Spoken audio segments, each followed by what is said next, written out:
Yo creo que hay varios personajes. Hay uno que desafortunadamente murió en el año 1984, asesinado por su persecución al narcotráfico y al cartel de Medellín y del Magdalena Medio, que es Rodrigo Lara Bonilla. Rodrigo Lara Bonilla era ministro de Justicia y él lo asesinaron por haber descubierto Tranquilandia, que es el laboratorio de coca más grande que ha tenido Colombia, creo yo, eh, y que era pues de propiedad de los carteles de la droga. Rodrigo no solamente fue ministro de Justicia y antes era congresista, sino que fue mi profesor de instituciones públicas en la maestría de Ciencias Políticas en la Universidad Javeriana. Entonces, él es para mí un personaje inolvidable por su inteligencia, por su brillantez, por su dedicación, por su amor por este país, porque siempre contestaba con las frases perfectas, porque no había que editarlo, no había que quitarle nada.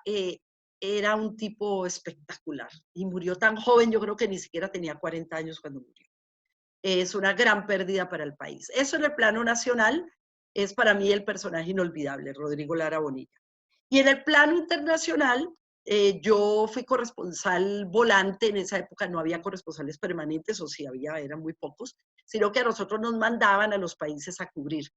Y hubo dos personajes en esa misma semana que me abrieron los ojos sobre todo ese tema de la violación de los derechos humanos en la dictadura argentina, que fueron Adolfo Pérez Esquivel, que era un defensor de derechos humanos que posteriormente se ganó el Premio Nobel de Paz, y Eve de Bonafini, que era la presidenta de las Madres de la Plaza de Mayo, la presidenta de ese grupo de madres y abuelas que buscaban a los hijos que habían sido secuestrados y desaparecidos por ese régimen militar argentino. Eh, Uno conocía pues lo que conoce genéricamente el periodismo y las versiones oficiales de las agencias internacionales sobre lo que pasaba en Argentina. Había unos grupos de extrema izquierda y el presidente civil no había sido capaz con eso, entonces lo habían derrocado, o la presidenta la habían derrocado, y esa junta militar pues estaba extinguiendo la lacra comunista de Argentina a sangre y fuego. Esa era la versión oficial. Pero conocer a esos seres humanos, ver esos rostros, conocer a esas mujeres valientes que buscaban, desafiando a la dictadura de Videla, a sus hijos, a sus hijas, a sus nietecitos, muchos de los cuales habían nacido en medio de las torturas, porque las jóvenes que habían sido capturadas por el régimen estaban embarazadas y después del parto les quitaron a sus bebés y los habían entregado en adopción a los militares para sanar las mentes de la nueva sociedad argentina, una cosa digna del nazismo, una cosa terrorífica. Eso me abrió mucho a mí los ojos, eso fue más o menos entre los años 80, en el año tal vez 85 u 84, no estoy muy segura. Eso a mí realmente me marcó mucho. Esos para mí son personajes inolvidables hasta el día de hoy. Me abrieron los ojos, me enseñaron la dignidad y me enseñaron que la lucha por la libertad y por la verdad es algo irrenunciable. Muchas gracias. Tenemos otras dos preguntas.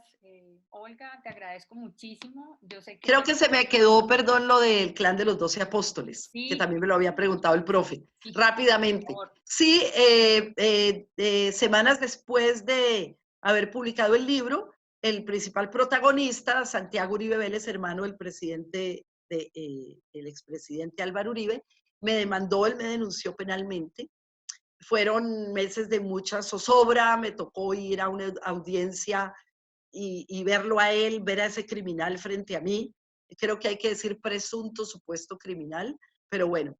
7 años después, y después de pasar ese denuncio penal por 4 fiscales.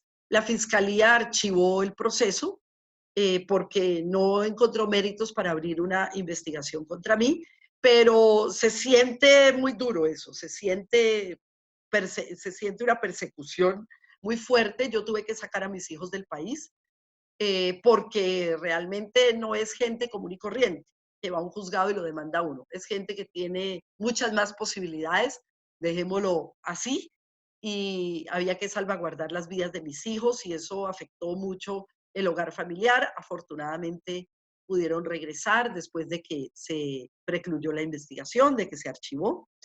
Y bueno, yo digo que son gajes del oficio. Cuando uno quiere destapar las cosas y quiere contribuir con la verdad, siempre vendrán persecuciones y acciones de parte de esas personas que se sienten perjudicadas por las investigaciones. Que para aprender a escribir hay que escribir. Esa es lo que García Márquez llamaba la carpintería. Eso de uno creerse iluminado y que de la nada hace una novela, eso no existe. Eso no existe, muchachos. Yo siempre les aconsejo a mis estudiantes y a la gente que me pregunta cómo aprender a escribir bien. Hay 2 fórmulas. Una, escribir todos los días, aunque sea una carta al novio o a la novia. Todos los días escribir correctamente, con todas las tildes, la puntuación, la sintaxis, aunque sea una lista de mercado. Todo hay que aprender a escribirlo bien, cuidando el lenguaje, cuidando la sintaxis y cuidando lo que se quiere decir. Y la otra es leer mucho. Cuando uno no ha visto la palabra vaca escrita ni una vez, puede llegar a escribirla con B larga. Cuando uno ha leído la palabra vaca en 30 libros, sabe que se escribe con B chiquita o V, como le dicen ahora. Entonces, leer mucho, leer. ¿Cómo leer? Bueno, yo les doy como la fórmula de lo que yo hacía cuando era de las edades de ustedes. Cojan como por secciones, no piquen para un lado y para el otro. Entonces, por ejemplo, cuando yo estaba en quinto y sexto bachillerato, yo empecé a leer, en esa época se llamaba el boom latinoamericano. Incluso Gustavo Álvarez Gardiazabal, que les decía que fue mi maestro, él dictaba unos cursos libres sobre el boom latinoamericano. Y yo asistí, mis padres se interesaron también, entonces aprendí a conocer a Julio Cortázar, a Carlos Fuentes, García Márquez, Vargas Llosa, Jorge Amado, los escritores del boom latinoamericano. Si ustedes quieren aprender a escribir bien, yo les aconsejo los libros del boom latinoamericano. Eso a mí me enseñó muchísimo. Aprender de las obras, por ejemplo, de Jorge Amado de Brasil, que son divertidísimas, maravillosas, espectaculares. Aprender de los primeros libros muy buenos de Mario Vargas Llosa y, por supuesto, García Márquez. Yo creo que con esos 3 autores ustedes ya tienen para empezar a manejar el idioma mejor, para aprender el manejo del idioma. Entonces, cojan por secciones. Yo, por ejemplo, hubo otro momento en mi vida en que buscaba conocer ese tema a raíz de Macondo, de los pueblos imaginarios. Entonces, empecé a leer autores norteamericanos, empecé a leer John Steinbeck y a conocer otro tipo de literatura. También, yo no sé si hoy lo leen o no, yo me leí por casi que obligada, porque no es fácil, casi que toda la obra de Shakespeare, porque eso le enseña a uno a escribir. Hay libros que hoy no se los aconsejo porque sé que no leen tanto, pero bueno, algún gomoso que aparezca por ahí. Hay un libro de Thomas Mann que se llama La montaña mágica, que tiene 900 y pico de páginas. Bueno, si quieren leerse Es mi favorito. esa panela, léanse esa panela y aprenden a escribir. O sea, si después de leerse La montaña mágica no tienen la mejor sintaxis, y eso que es una traducción del alemán, pero hay traducciones estupendas, ahí aprenden a manejar los giros idiomáticos, aprenden a construir escenas, aprenden todo lo que es la carpintería de la escritura. Y por supuesto los libros de García Márquez, que no les voy a decir que todos, a mí la última parte de su obra no me trama, pero sus primeros libros, pues obviamente todo el mundo dice 100 años de soledad, que es un libro que hay que leer, obviamente. Un libro complejo. En mi época, yo no sé hoy en día, pero en mi época, en la parte final del libro le ponían un árbol genealógico para que uno no se perdiera entre tantos aurelianos y tantos personajes, porque tiene muchísimos personajes. Si quieren obras más modernas, léanse a Mario Mendoza, Isabel Allende. Ella tiene unos libros para jóvenes espectaculares y libros para adultos también, pues para gente mayor. Isabel Allende, Mario Mendoza, lean uno que otro libro mío, lean algún libro de Laura Restrepo, y ahí van a aprender. Entre más lee uno, mejor escribe y mejor inspiración encuentra. Ahora, hay una cosa dentro de la técnica que utilizamos los escritores que ya tenemos como más cancha, que es, si yo me voy a encaminar por un tema, me leo todos los libros que haya sobre ese tema, ¿sí? Entonces, si uno va a crear un libro sobre un asesino serial, hay que leerse todos los libros de asesinos seriales que haya, no para copiar, sino para aprender a manejar las técnicas. Y eso lo hacemos los escritores. Yo, por ejemplo, cuando hice mi libro Más fuerte que el Holocausto, bueno, yo provengo de una familia judía, entonces desde niña estaba sensibilizada con el tema del Holocausto nazi y de la Segunda Guerra Mundial.